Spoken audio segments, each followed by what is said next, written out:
Steel City. Is everybody ready to go? Let's proclaim the greatest radio show.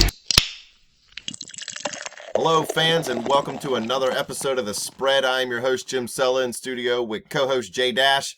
Talking some more Bucco baseball. They had a rough go of it against the Cubs recently, and to me now there's almost no chance at winning the division, and now the Cubs still have a little bit of a chance to catch the Pirates for the first wild card, although we're in the playoffs, so I don't want to say it doesn't matter, but I mean, we're in the playoffs. Yeah, these losses to the Cubs, I mean, it's not as big of a deal as just losing ground to the Cardinals, in my opinion.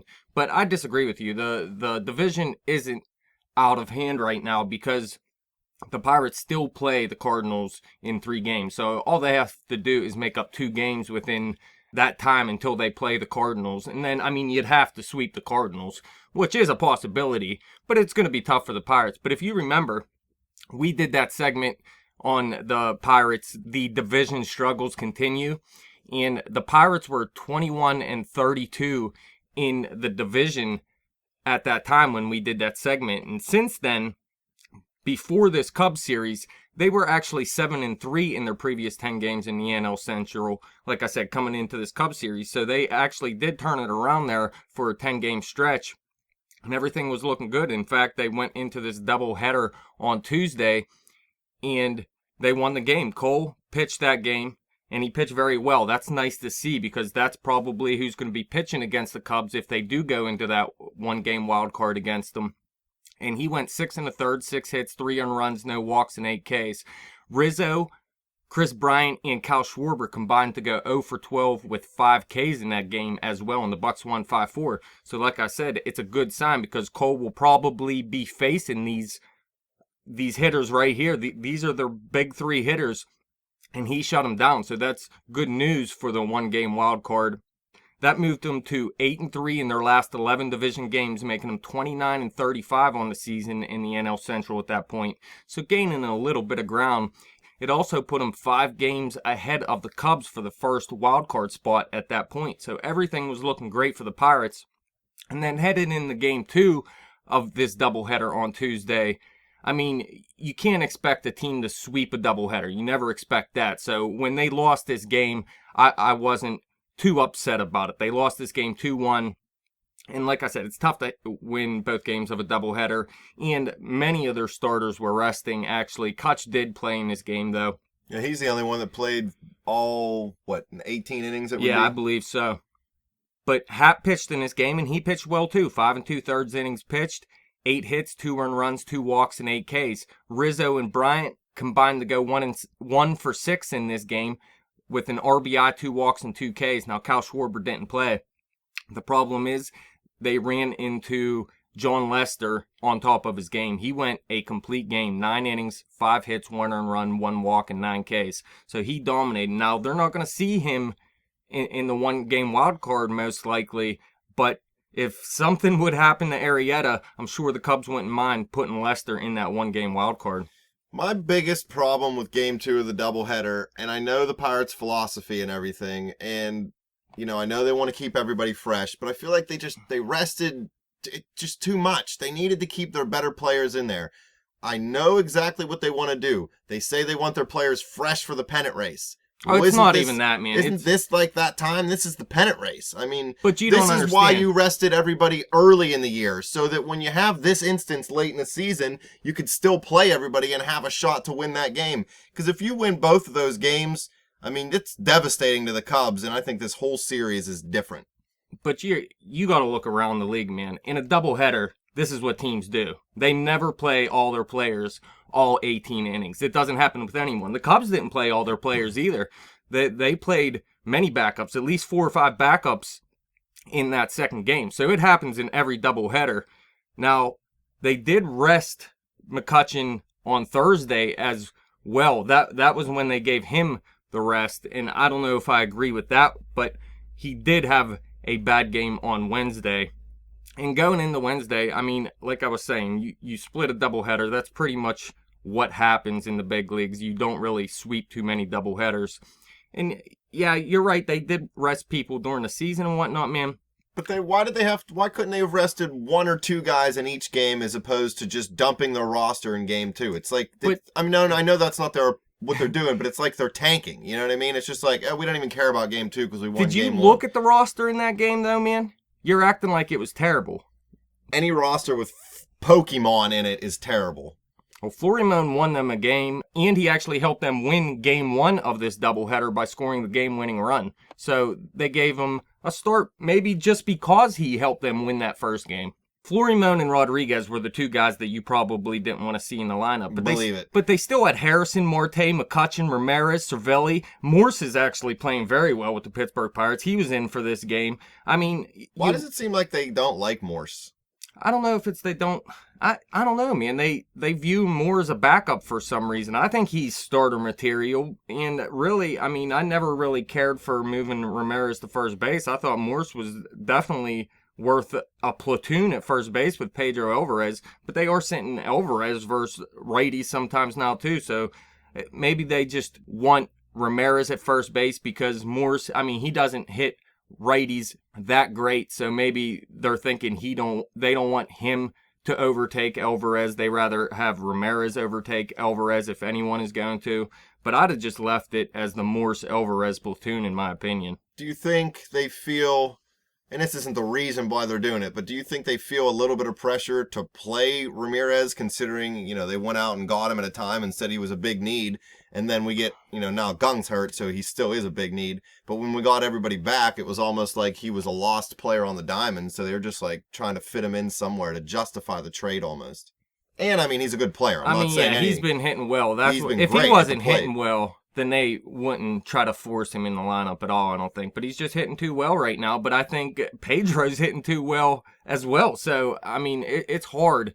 Rotate Pedro and Morse, dude. I don't know. They don't like either one of those dudes. All right, let's move on to Wednesday here. This was a game that A.J. Burnett started. He went 5 1/3, 8 hits, 2 earned runs, 1 walk, and 7 Ks in not just his best 83 outing. Pitches. I'll tell you what, Not I'll take terrible, that out yeah, not any his day best. of the week. Look, just 83 pitches. He could have went longer. He did get into a little bit of trouble in the 6th inning. That's when he let up both of his earned runs. So Hurdle decided to pull him a little early, just his second start returning from injury. So nothing big there. I like how Burnett has been pitching since he returned, and I'm excited to have him back for the playoffs. But look, Rizzo, Bryant, and Schwarber, they did a little bit better in this game. They combined to go 5 for 13 with 2 doubles, 2 RBIs, 2 runs, 2 walks, and 5 Ks. Again, they ran into an ace in this game in Jake Arrieta. Now, this is who they're going to face in the playoffs. He went 8 innings pitched, 6 hits, 1 earned run, 1 walk, and 5 Ks. Kutch in this game went 0 for 5 with 4 Ks, probably his worst day at the plate this season. And that's why, like I was saying, they gave him the day off on Thursday because he just wasn't looking like himself in this game. Wouldn't it have been smarter to give him Wednesday off?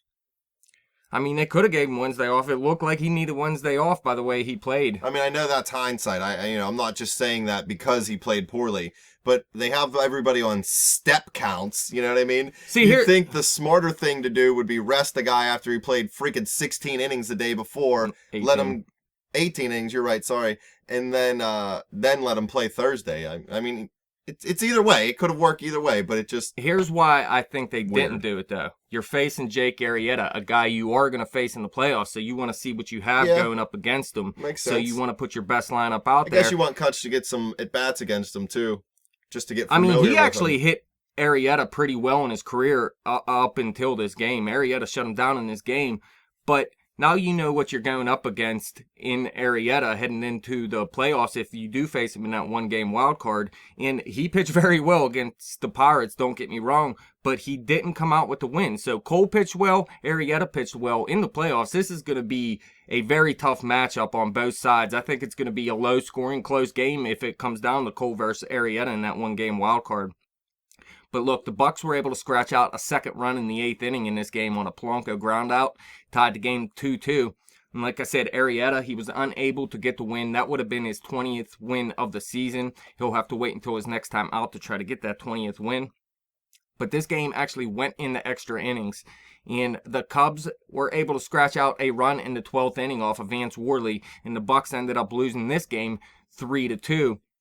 Now, in this game, there was a play earlier. I think it was the 8th inning or something. The the Buccos had guys on first and third, and Florimon was a guy on third base.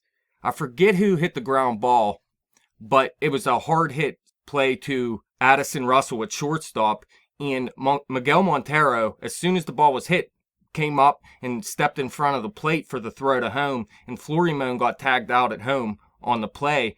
But the Bucks actually challenged the play and said it was blocking the plate, and it definitely was blocking the plate. Now, they haven't been calling blocking the plate this year. They got to decide if they want that rule or not. You can't have the rule and then not enforce it. Just get rid of the rule. I'm fine with it.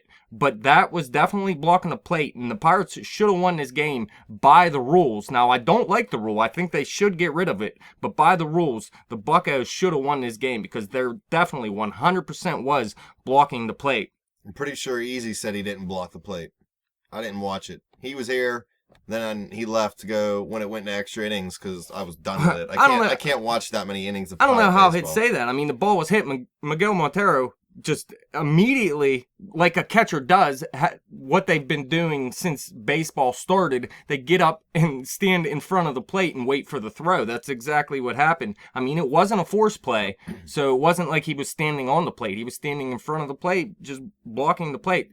Now, everyone thought they were going to overturn it, but I had a feeling they weren't going to because they just don't call it this year at all. Another thing that happened in this game was Starling Marte. Did you see that gun he had at second base, the gun Tommy La Stella? I did not. Man, this guy is a monster. That was probably his best throw of the season. I mean, he completely gunned La Stella at second base. It was hilarious. And really, that was his 13th assist on the season. That's a ton of assists for an outfielder. I think this guy is going to win a Gold Glove. He only has 2 errors on the season. He covers more ground than any left fielder in baseball, and possibly, I don't know, has the best arm out of any left fielder in baseball. I would have to believe so. I mean, this guy's a monster. I think this is going to be his first Gold Glove. And really, if you look at his season offensively, he's looking to hit 280 for the third straight season, 280 or higher for the third straight season. He's 3 stolen bases away from his third straight 30 stolen base season with at least 30 stolen bases. He already had a 40 stolen base season. He has season highs of 16 home runs and 69 RBIs this year. He's 1 hit away from a season high of 144.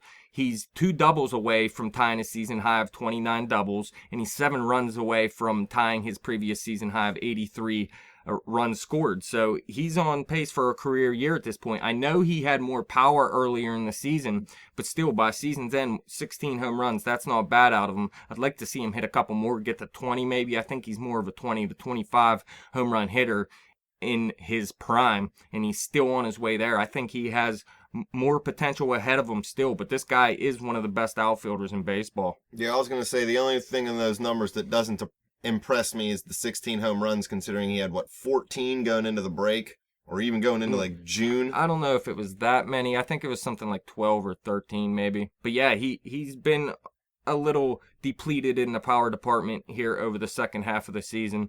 But we've seen him hit double-digit home runs last season, this season. He's going to hit double-digit home runs at least for you each season, I would believe. And I think he has more in him as well. But like I said, the Pirates lost this game, so that means they have to take the 4th game in the series to earn a split. And they go into Thursday. It's Charlie Morton versus Kyle Hendricks. Now, this isn't a terrible matchup either way. Not the best pitchers in the world, not the worst pitchers in the world. Like we said, Kutch didn't play in this game.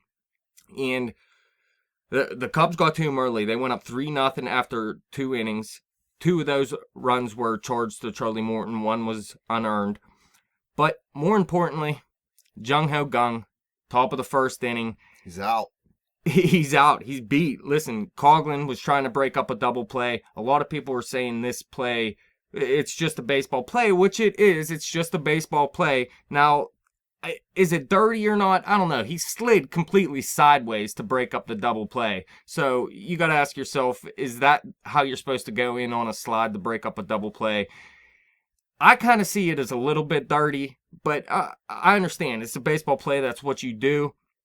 He ended up tearing Jung-Ho Kang's meniscus, and he broke his tibia. Jung-Ho Kang out for the season, out 6 to 8 months.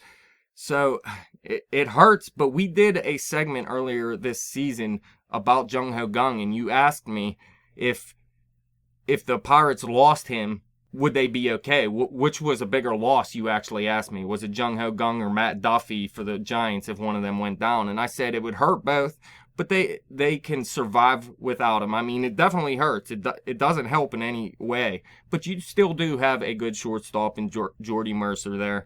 But it depletes your bench a little bit, too. It was nice to have Jordy or Jung-Ho Kang or Ramirez or Harrison coming off the bench. But there's just one less guy going to be on the bench each night now.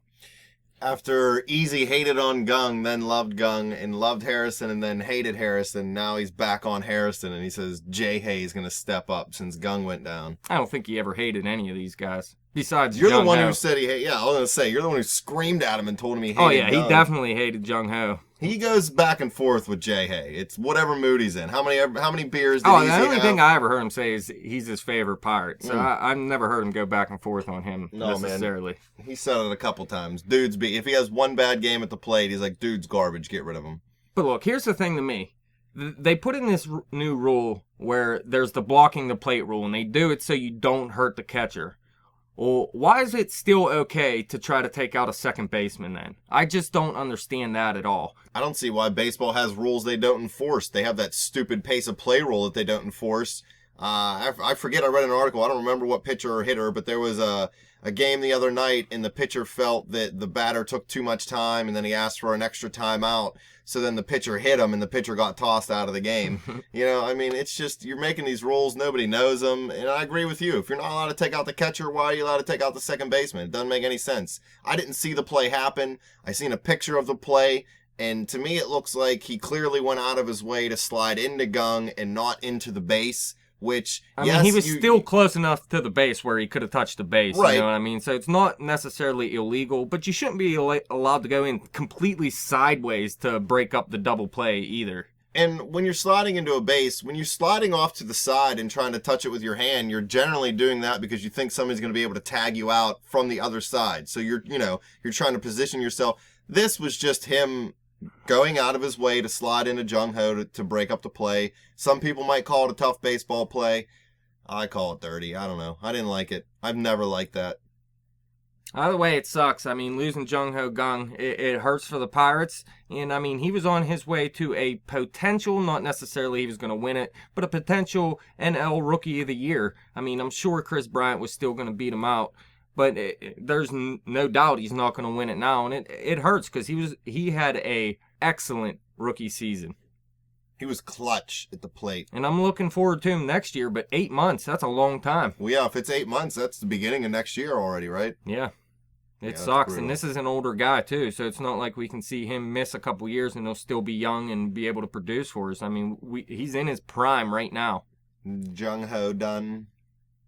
But at this point, like I said, the Pirates losing 3-0 after 2 innings. But between the second and third innings, Travis Snyder, Gregory Polanco, and Pedro all hit home runs. Pedro's was a 2-run homer, and that gave the Bucks a 4-3 lead. A home run with somebody on base, really? Yeah, his fourth Hallelujah. one of the season. It was actually his fourth one. But yeah, he doesn't do it much. But look, Travis Snyder's been great for the Pirates since he come over. I know everyone hates on this guy, around here at least. Dude's garbage. Most Pirate fans do not hate on Travis Snyder. I don't hate on Travis Snyder. But Easy, Jim, and Johnny Parlay likes to hate on Travis Snyder as well. But he's played well for the Pirates. He played well for him last season. He wasn't playing well for the Orioles this season. Comes back over to the Pirates. And this dude's been nothing but driving in runners. So it was 4-3 at that point. The Cubs ended up scoring 6 runs in the 5th inning, beginning with a Morton exploded. Anthony Rizzo 2-run home run. Well, I mean, he let up this 2-run homer, but then they pulled him. So he really didn't let up all the runs. But in this game, Rizzo, Bryant, Schwarber combined 6 for 13, a jack, 3 doubles, 2 RBIs, 2 runs, and 2 walks. Now, I had to ask myself after this series, we mentioned the MVP race a couple times this season, and we said Bryce Harper got to win it if you're going to go with a guy that doesn't make the playoffs. But if you're looking for someone that got their team to the playoffs, you're looking at Anthony Rizzo or Andrew McCutchen. Now, Kutch, he sort of fell to Pirates in this series. They lost the series 3-1. He went 0-5 against Arrieta with 4 Ks, sat Thursday, while Rizzo comes out, leads his team to 3 wins in a 4-game series. I mean, their numbers are so close. I don't think it matters who is higher in the standings. They're both going to get their teams to the playoffs. I'm leaning towards Anthony Rizzo at this point winning MVP if you're going to go with a guy in the playoffs.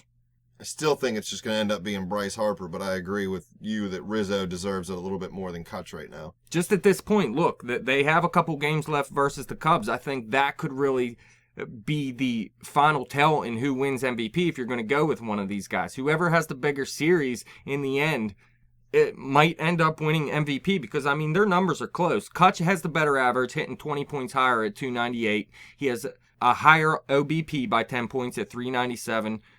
He has 33 doubles compared to Anthony Rizzo's 34. They both have 3 triples. Anthony Rizzo has 8 more home runs with 30. Kutch has only 1 more RBI with 93, 1 more run with 86. Now, Anthony Rizzo actually has 7 more stolen bases than Kutch. Rizzo has 16 at this point, Kutch 9. But Kutch did steal a base in each of the games in the doubleheader on Tuesday. And then Kutch just 8 more walks, but Anthony Rizzo has 24 less strikeouts and 15 more at-bats. So, I mean, their numbers are pretty close right now. I'm leaning towards Rizzo just because of this series at this point. But the Bucks, they lost this game 9-6. They dropped the series going 1-3. Now, they're only 2 games ahead of the Cubs. So they went from being 5 games up to 2 games up just like that. So, yeah, it could go either way at this point. Now, it's not a big deal. I mean, you want to play your wild card game at home, but if you go on the road, it's not the end of the world. So, I mean, this series, it was big because the Pirates lost 3 games, not because they lost 3 games to the Cubs. Because, let's face it, they're in the playoffs. There's no doubt about that. They just need to win games and win the division, and they're not going to do that by losing 3 or 4 games to the Cubs here this late in the season. Cervelli was also injured in this game. Dude's beat. He was pulled in the 6th inning for a pinch hitter, but I was reading today, it looks like he is going to be okay, and I think he is in the lineup tonight. I think he just had crabs, and then he was itching too Now, bad. did you see the play? There was a play at the plate, and his leg got beat up or whatever, so I don't know. We'll have to see moving forward if it hinders him in any way or whatnot, but they're saying he's okay. He's got MRSA. But right now, St. Louis Cardinals, they're 92-54. They've been winning while the Pirates lost this series.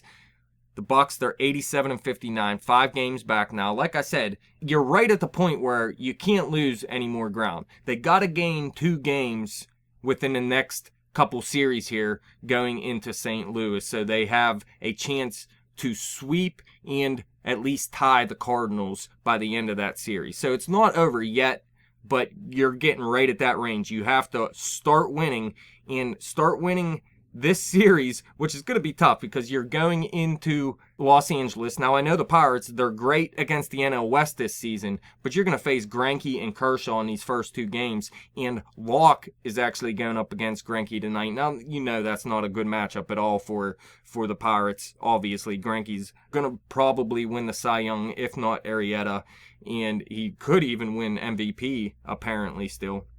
But the Cubs, they're sitting at 85-61, 7 games back right now. The problem with the Bucks catching the Cards now is there's just, to me, not enough games that the Cardinals are going to lose for the Pirates to be able to gain ground. If they sweep them, that's really their only shot. I mean, and that's not totally mathematically yet because there's still games that they can lose. But the Cards, they got Holiday back, didn't they? Yes. And I read an article the other day that said Wainwright's actually really close to being back. So, I mean, if they start getting all these guys back that they lost early, that everybody said, oh, they lost all these players, they're going to fall off. Well, they never fell off. I mean, they slowed down, they didn't fall off. Now they're going to get these guys back. It's going to be even harder to catch them. Well, here's the thing. No matter what, they got to sweep that St. Louis series because, I mean, even if it was 4 games at this point, if you go in and win 2 of 3, you only gain a game. Right. So, really, you got to look at they have to sweep St. Louis, and then you got to make up 2 games the rest of the season. Now, that ain't too much. You can make up 2 games. That's not a big deal. The bigger deal is going in and sweeping St. Louis, and that's going to be tough. But, I mean, it's not impossible. They can't even beat the Brewers. Well, that's different, though. They've struggled against the Brewers. They haven't struggled against St. Louis. Right, well, they can't beat the Cubs either. Yeah, they had trouble with the Cubs this past series, obviously. It's going to be tough.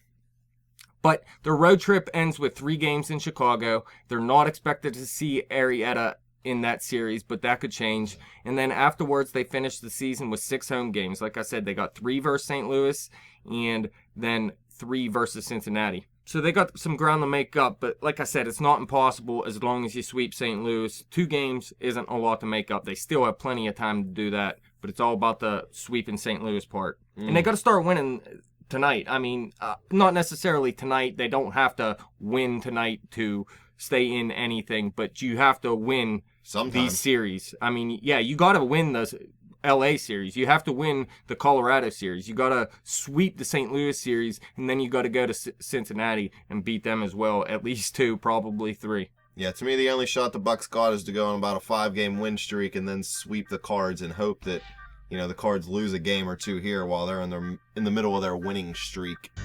It has happened before. But that's it. That's all we got for you on the Buccos this week. Thank you, fans, for tuning in. Fans, if you have anything you want to tell us, let us know on Twitter at bet_the_spread. You can hit me up on Twitter at betjimthewin. Keep checking out the Facebook page at facebook.com/betthespread. Keep coming back to YouTube. Keep clicking subscribe. Click thumbs up. Tell Dash he's crazy if you want to. I do it every day.